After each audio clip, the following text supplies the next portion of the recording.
오늘은 신앙의 성숙을 보여주는 맥주 감사절, 그런 제목으로 하나님 말씀을 나누겠습니다. 사람이 행복해지기 위해서는 여러 요소들이 충족이 되어야 되겠습니다. 특별히 큰 비전을 품고 거창한 꿈을 이룰 때도 사람이 참 행복하고 좋을 수가 있겠고요. 또 사람은 본디 베풀어 주는 것보다는 받는 것을 또 좋아하기도 하니까 나도 남에게 사랑을 베풀 때 기쁨도 있고 또 남에게 사랑을 충분히 받을 때도 또 기쁠 수가 있겠습니다. 그렇게 해서 기쁨을 누릴 수도 있는 그런 것이 있을 수도 있겠죠. 그리고 또 다른 면에서는 아마 우리는 거창하고 위대하고 대단하고 위협적이고 그런 방만한 어떤 것들을 이룸으로써만 즐거워하고 행복하는 것이 아니라 그저 일상, 소소하고 사소한 그런 우리의 삶의 현장 속에 별 탈 없이 지내게 되는 것, 이것이야말로 또 얼마나 중요하고 행복한 것인지를 절감하는 시대를 우리가 지금 살아가고 있습니다. 그런 어려움을 겪으시는 우리 성도들도 계십니다만은 일반적으로 우리가 얘기할 때 그런 특별한 일 없이 오늘 건강하게 안전하게 무사하게 무탈하게 지나게 된 것이 이게 얼마나 감사하냐 말이죠. 그래서 오늘 말씀드리고 싶은 첫 번째 주제는 일상의 감사예요. 일상의 감사. 여러분, 우리는 대단히 위용을 떨치는 감사만을 목표하고 그래야만 감사한다고 생각할 때가 많아요. 대학을 들어가고 진급을 하고 결혼을 하고 뭔가 폭발적이고 놀라운 그런 인생의 변곡점이 있을 때만 감사를 하려고 하는 그런 경향성이 우리에게 있습니다. 직장에서 월급이 올랐다, 승진이 되었다, 좋은 일이 일어났다, 그거는 기쁜 일이기는 해요. 그러나 그게 감사와 연결되지는 않습니다. 별개예요, 별개. 믿음이 아무리 성장하고 성숙되어도 감사하는 것과 믿음이 성장한 것과는 별개의 문제로 있다는 것을 여러분 우리가 마음속에 담아야 됩니다. 여러분, 우리가 믿음 생활한다는 것과 감사의 생활은 별개입니다. 별개. 이걸 늘 마음에 담으시고 나는 믿음이 좋으면 돼, 믿음으로 살면 돼, 천만의 말씀입니다. 믿음 아무리 좋아도 감사 없는 분들은 감사 없어요. 안 합니다. 그걸 잘 구별하셔서 하나님이 원하시는 감사, 절기를 지정해서라도 감사를 이끌어내고 싶어하고 감사를 교육 훈련하고 싶어 하시는 하나님의 의도를 분명히 우리가 간파하고 하나님 앞에 더욱 감사할 수 있는 저와 여러분의 삶이 되기를 주님의 이름으로 축원합니다. 두 번째는 성숙한 감사를 해야 됩니다. 성숙한 감사. 감사도 무르익어야 되거든요. 감사. 억지 춘향으로 하는 것이 아니죠. 인색함으로나 억지로 하는 게 아니고 자원하여서 하나님 앞에 감사하는 것이 그게 성숙한 성도들의 모습이라 볼 수가 있겠는데, 아무래도 무엇이든지 미숙한 것은요, 여러분 온전치 못해요. 미숙한 것은 풋냄새는 나고 미래적이고 희망이 있다는 면에서는 비전적이기는 해요. 그렇지만 그 자체가 상품이 되거나 그 자체가 위대한 힘이 되거나 영광이 되지는 않습니다. 여러분 잘 아시겠지만은 미숙한 것들을 먹기가 얼마나 힘들어요. 또 과일이나 음식도 덜 익은 것, 설 익은 것, 여러분 그거 먹을 수 있나요? 감이 덜 익으면 떫어가지고 못 먹어요. 떫어가지고. 또 덜 익은 참외는 써서 못 먹죠. 써서 못 먹어요. 그리고 덜 익은 사과는 씌어서 못 먹습니다. 그러니 덜 익으면 맛도 없고 모양도 없고 빛깔도 좋지 못하고 값어치도 없습니다. 그래서 익어야 하고 성숙해야만 되는 거예요.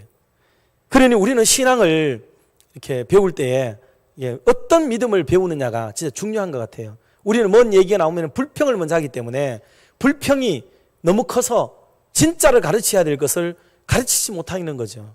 구더기가 무서워요. 구더기가 무서워서 우린 장을 담그지를 못하게 됩니다.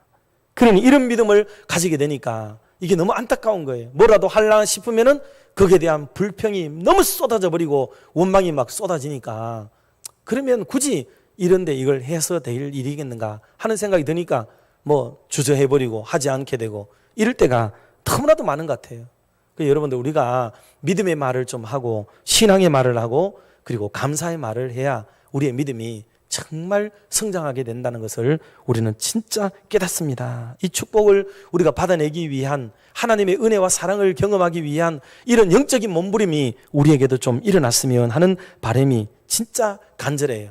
그래서 감사는 신앙이 성숙할 때 이루어지는 거지, 신앙이 성숙되지 않으면 감사는 불가능하다 하는 것을 우리가 알 수가 있겠습니다. 그러므로 사랑하는 성도 여러분, 이후로도 저와 여러분의 삶의 현장 속에 좀 보다 더 자원하는 마음에 아름다운 감사가 보다 더 풍성해지는 그런 은혜가 넘치기를 주님의 이름으로 축원합니다.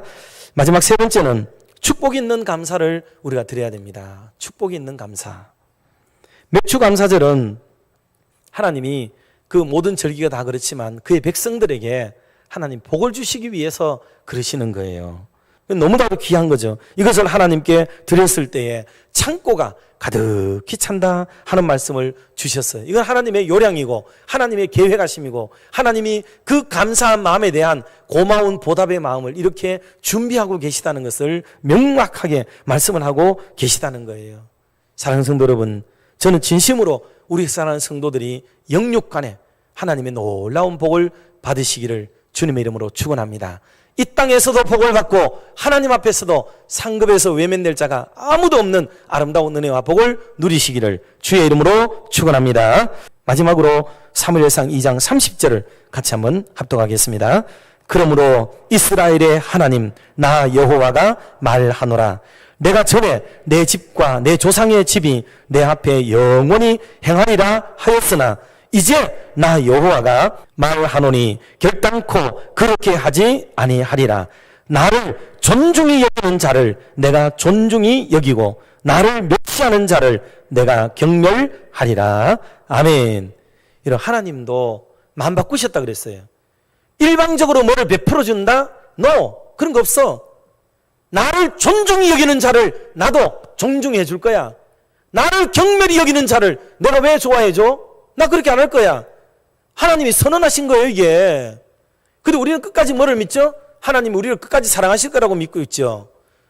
왜? 하나님의 크신 사랑이 그냥 날마다 나를 그렇게 할 거라고 믿죠. 아닙니다. 성경은 명확히 우리에게 말씀하셨다요. 이제는 나도 돌이켰다. 내가 그렇게 안 하겠다. 나를 존중 여기는 자를 내가 존중 여기지. 내가 왜 말랐고 내가 그렇게 해? 나 그렇게 안 하겠다. 하나님 우리를 선언하신 거예요, 이게. 우리는 믿고 싶은 것만 믿어서는 안 돼요. 성경이 뭐라고 말하는지를 똑똑히 들어야 됩니다. 그래야 바른 믿음을 가질 수가 있게 되는 거예요. 내가 믿고 싶은 대로, 내가 기대하는 대로 하나님을 그렇게 찾지 마세요. 유대인들은 그러다가 실패했어요. 하나님이 뭐라고 말씀하시는지를 잘 들으세요. 결론의 말씀은 여러분, 절기는 목사가 정한 게 아니고 우리 당회가 결의로 정한 것도 아니고 저와 여러분이 공동의회를 통해서 결의한 것도 아니에요. 교회가 법으로 정한 것도 아닙니다. 이 절기는 하나님이 친히 자신과 우리를 위하여서 지정하신 것이, 제정하신 것이 이게 바로 절기예요, 절기. 그러니 이 절기를 놓고 사람에게 빗대어서 책임 소재를 묻고 뭐를 하니 마니 이런 식의 이 가장 인본적이고 세속적인 이런 대화로 뭘 풀어가려고 하지 마세요. 이거는 하나님 앞에 따지세요. 하나님 앞에. 하나님은 우리에게 생각하사 복을 주시는 하나님이세요. 그러니 그 인격적인 하나님을 절기를 통해서 잘 섬기시고 그 하나님으로부터 예비된 은혜와 복을 우리가 다 받아 누리는 그런 멋있는 성숙한 믿음의 교우들이 다 되시기를 주의 이름으로 축원합니다.